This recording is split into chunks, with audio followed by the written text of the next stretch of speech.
feeling like I'm Akademiks. Can't run away. Perfect. How long we been on?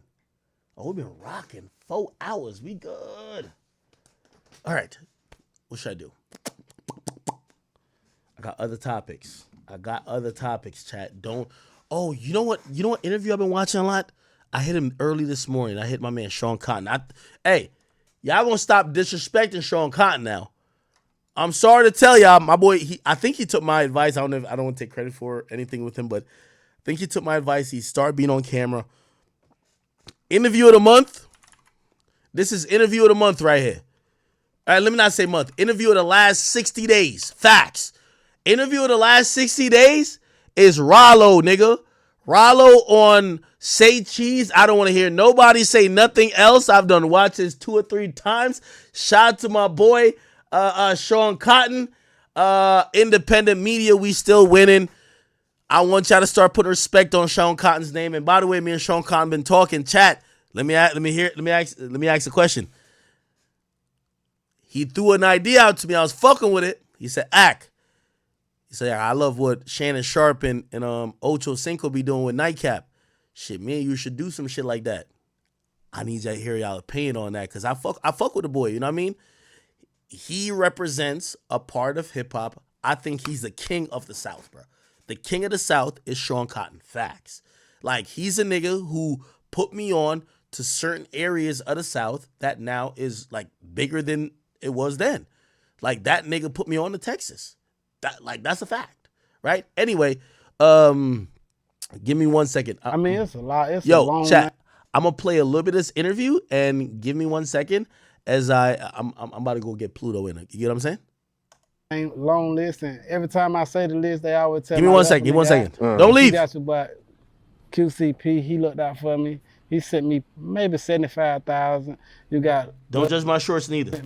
Lil Baby sent me a 50 while I was in and gave me another 50 when I got out. You got your boy Dirt. You got 21 Savage. He had gave Queen $40,000 for me.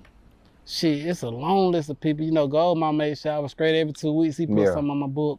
You know, I actually had an idea, you smell me? Outside of the niggas that ran off with my money and, you know, did all that lame shit. Yeah. So in the halfway house, you had a curfew? Shit, you gonna come out. You come out to go to work and you go straight back home. I mean, go straight back to the halfway house. So what was your schedule like as far as like work? I just go to the studio every day. You know, I ain't got no job. I mean, later on, I had found out that I could have 2 jobs, so I divided. So instead of me spending the $400 a day on studio time, I started going ahead and spending like $200-300 because I was able to utilize my property as a construction site, and I was able to go over here and do the construction and stuff and build my hood back up. Yeah. So first day out, it's what, yesterday, today? First day out was Friday.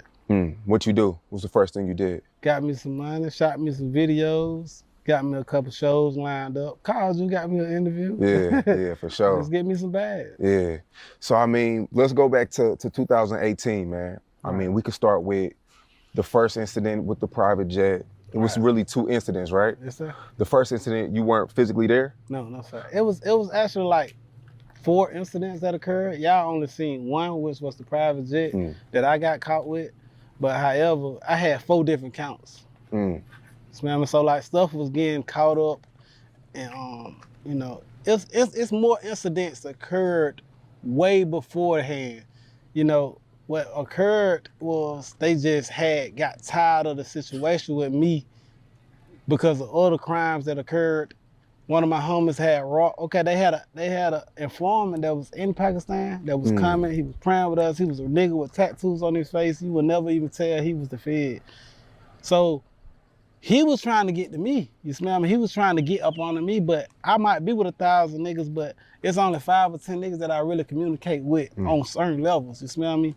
And he kept trying to get towards me, and I guess one of my little homies told him, like, if you want to get with Ralo, you got to spend at least 100 or 2, at least 200,000, you smell me? So the nigga called the feds and was like, in order for us to get with Ralo, we got to spend, you know, a abundant amount of money, and the feds the one approving for the money. So the Fed said, shit, we'll give you the money, but we'll have to send an agent out with you. So they sent the agent out with him, and he was a white dude playing like he was an Uber driver. And the nigga who supposed to been spending the money with me, he got them in the back of the Uber. I'm not knowing this. I'm way in Cali. I'm in Cali handling the business, picking me some goddamn weed out. So when when the dude get to wherever they went over there on Ashley Courts or whatnot, they draw down to rob the nigga. And rob the FBI agent too. I'm not even knowing this. I was never serving that nigga, period. Cause I had a clientele that I had been dealing with for years. So when they got over there to the situation, they draw down on them and they let them go. The feds, U.S. Marshals, everybody came and bomb rushed them and they let them go because they wanted me. They said I was the bigger fish or whatnot. So I'm on the plane thinking everything out because they wasn't giving a fuck about that weed. They never cared about the weed from the jump. It was never about the weed, you smell me? So I understand people was ever came with me saying, he only locked up for weed, but in their mind and throughout their thorough investigation, it was a lot shit that of led up crime, to it. Shit like that led violence, up to it. Yeah. You know what I'm saying? So when that occurred, they just got tired of the situation, and the chief of the FBI, they said, oh, y'all got to close that case. So really it was a gift and a curse because they would have kept investigating. Ain't no telling what type of trouble I got in. Or if they would have just simply not even got me off the plane, they should have just waited till I got in traffic. And then handled their business, they probably would have got to stash out or something. But however, they was just too goddamn happy to see me and, you know, crash the car. So the informant, is this somebody that you kind of like grew up with type of situation? I never knew the foreman in my life. I never talked to him. I think I seen the nigga when I was in prison because one nigga pulled up on me saying he was coming to Pakistan buying shit. And he said a lot of good shit, like shit that I know 100% was occurring. But however, I never talked to him. So he would just come over there and pray and y'all like not have no... I mean, that was one informant. After a while, some of these dudes became informants that was around. Okay. Remember after, you got Louis Yaski. He the one who was serving the informant from the jump. Like he was serving them Percocet, he was serving them guns, he was serving them all kinds of shit from Pakistan without my knowledge. Because the rule was for nobody to sell drugs outside of Pakistan. You smell me? Inside of Pakistan, you couldn't sell no dope.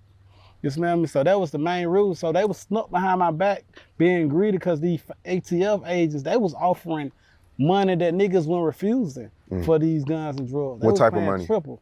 Like for a 22 rifle, they trying to pay, for a 22 assault rifle, they was giving $500. You go to the store and buy that shit for $109, $120 back then anyway. Yeah. You smell me? So these dudes, they couldn't see through the bullshit and they ended up getting on their team. You smell me? I guess they were scared. Some of them dudes ain't do nothing, not one day in jail. Yeah. Have you watched any documentaries about yourself since you've been out?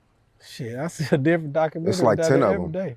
It's like 10 of them. Every day I come out, I just go on Google, I go on YouTube, I see Ralo, and a lot of that shit just be. They call you Mr. Dog Food. Yes, sir. How accurate are those documentaries? Okay. All right. You guys should go watch this. This is a really good episode. As I said, if you ask me, I'm putting my boy Say Cheese on that bit. We gonna stop playing around and act like Say Cheese ain't on that shit. I'm sorry. Enough is fucking enough. Amazing interview. Really amazing. Ralo came out and I ain't gonna lie to you, I learned so much. I watched a man who was honest. I watched a man who was just being real. Phenomenal interview. Okay. All right, perfect.